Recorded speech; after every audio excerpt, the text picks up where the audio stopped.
Assalamualaikum warahmatullahi wabarakatuh. Perkenalkan, nama saya Tifa Dian Kalista dengan NPM 2317051020.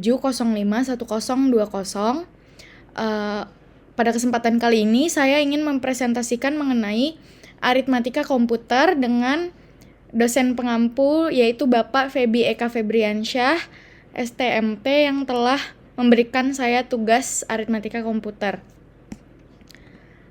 Mari kita lanjut ke materi pertama, yaitu pengertian dari aritmatika komputer itu sendiri. Unit aritmatika dan logika merupakan bagian pengolah bilangan dari sebuah komputer. Di dalam operasi aritmatika ini sendiri terdiri dari berbagai macam operasi, diantaranya adalah operasi penjumlahan, pengurangan, perkalian, dan pembagian. Unit aritmatika dan logika itu biasa dikenal dengan sebutan ALU. Selanjutnya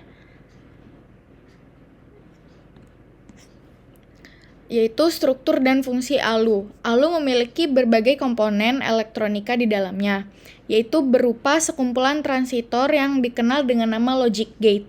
Logic gate inilah yang berfungsi untuk melaksanakan operasi matematika dan operasi logika.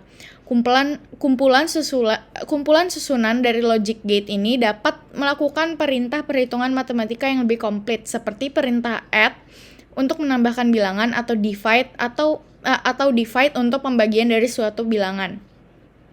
Operasi logika atau logical operation meliputi perbandingan dua buah elemen logika dengan menggunakan operator logika, yaitu ada sama dengan, tidak sama dengan, kurang dari, kurang atau sama dengan, lebih besar dari, lebih besar atau sama dengan. Selanjutnya ada fungsi ALU itu sendiri, yaitu melakukan semua perhitungan aritmatika atau matematika yang terjadi sesuai dengan instruksi program. ALU merupakan operasi matematika yang lainnya seperti pengurangan, penambahan, dan pembagian dilakukan dengan dasar penjumlahan. Sehingga sirkuit elektronik di ALU yang digunakan untuk melaksanakan operasi matematika ini disebut adder. Selanjutnya ada rangkaian utama untuk melakukan perhitungan ALU. Yang pertama ada adder, yaitu digunakan untuk menjumlahkan bilangan.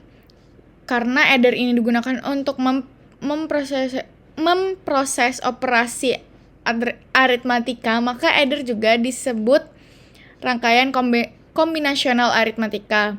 Ada dua jenis adder, yaitu ada tiga jenis adder, yaitu hanya menjumlahkan 2 bit yang disebut dengan half adder. Terus kalau misalnya menjumlahkan 3 bit disebut full adder. Terus menjumlahkan banyak bit disebut parallel adder. Dua yang utama yaitu half adder dan full adder. Selanjutnya ada half adder. Di sini merupakan dasar penjumlahan bilangan biner yang masing-masing hanya terdiri dari 1 bit. Oleh karena itu dinamakan penjumlahan tak lengkap. Di sini ada contohnya, itu jika A sama dengan 0 dan B sama dengan 0 jumlahkan hasilnya 0. Terus A sama dengan 0, B sama dengan 1 jumlahkan hasilnya 1. A sama dengan 1, B sama dengan 1 jumlahkan hasilnya 0. Dengan ini nilai pindahan dari carry out sama dengan 1. Dengan demikian, half adder memiliki 2 masukan A dan B dan 2 keluaran sum and carry out. Terlihat bahwa nilai logika dari sum sama dengan nilai logika dari gerbang SOR. Sedangkan nilai logika carry out sama dengan nilai dari gerbang logika AND. Dari tabel tersebut dapat dibuat rangkaian half adder seperti pada gambar berikut. Sini ya, A sama dengan 0, B sama dengan 0, sumnya 0, terus carry outnya 0. Sini A sama dengan 1, B sama dengan 1, sumnya 0, carry outnya 1. Ini gerbang logika SOR. Kita lanjut ke full adder. Full adder itu mengolah penjumlahan untuk 3 bit bilangan atau lebih. Bitnya tidak terbatas. Oleh karena itu dinamakan rangkaian penjumlahan lengkap. Di sini ada tabel kebenaran dari full adder. Ini mungkin true, false gitu ya. Sama kayak yang udah sempat kita bahas di materi sebelumnya. Terus selanjutnya ada representasi integer. Semua bilangan dapat dipresentasikan hanya dengan menggunakan bilangan 0 dan 1 untuk keperluan penyimpanan dan pengolahan komputer. Kita tidak perlu menggunakan tanda minus dan titik, hanya perlu bilangan biner yang dapat merepresentasikan bilangan tersebut. Representasi nilai tanda. Pertama ada penggunaan unsigned integer tidak cukup untuk merepresentasikan bilangan integer negatif dan juga bilangan positif integer. Karena itu, terdapat beberapa konvensi lainnya meliputi perlakuan terhadap bit yang paling berarti atau paling kiri di dalam Word sebagai bit tanda. Kedua, apabila bit paling kiri sama dengan 0, maka suatu bilangan ada positif. Sedangkan bit paling kiri sama dengan 1, maka bilangan bernilai negatif. Ini contohnya. 0, 0, 0, 1, 0, 0, 1, 0. Paling kirinya 0, maka bilangan ini bernilai positif. 1, 0, 0, 1, 0, 0, 1, 0. Di sini paling kirinya bernilai 1, maka bilangannya negatif. Ada kekurangan representasi nilai tanda. Penambahan dan pengurangan memerlukan pertimbangan baik tanda bilangan maupun nilai relatif agar dapat berjalan pada operasi yang diperlukan. Terdapat dua representasi bilangan 0. Di sini ada plus 0, 10, itu 0, 0, 0, 0, 0 sebanyak 8 kali. Di sini paling kirinya kayak tadi ya, paling kirinya 0 maka nilainya positif. Ini paling kirinya 1, makanya bilangannya negatif. Tapi hal ini tidak sesuai untuk digunakan karena akan menyulitkan pemeriksaan bilangan 0. Integer aritmatika. Pertama, kita merepresentasikan integer positif, negatif, dan bilangan 0. Bila sebuah bilangan integer positif dan negatif yang sama direpresentasikan atau sign magnitude, maka harus ada representasi bilangan positif dan negatif yang tidak sama. Bila hanya terdapat sebuah representasi bilangan 0 atau komplement 2, maka harus ada representasi bilangan positif dan negatif yang tidak sama.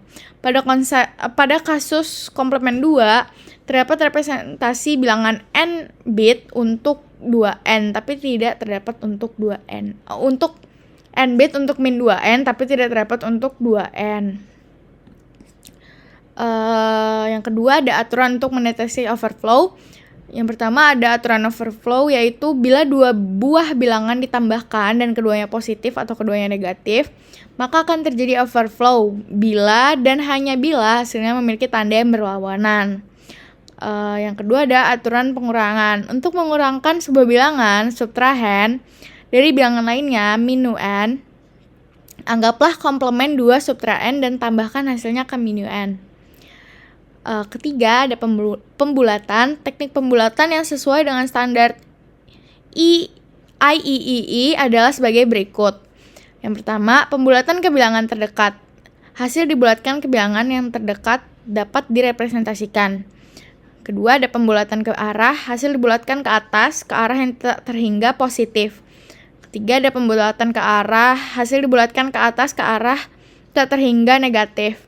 Yang terakhir ada pembulatan ke arah 0, hasil dibulatkan ke arah 0.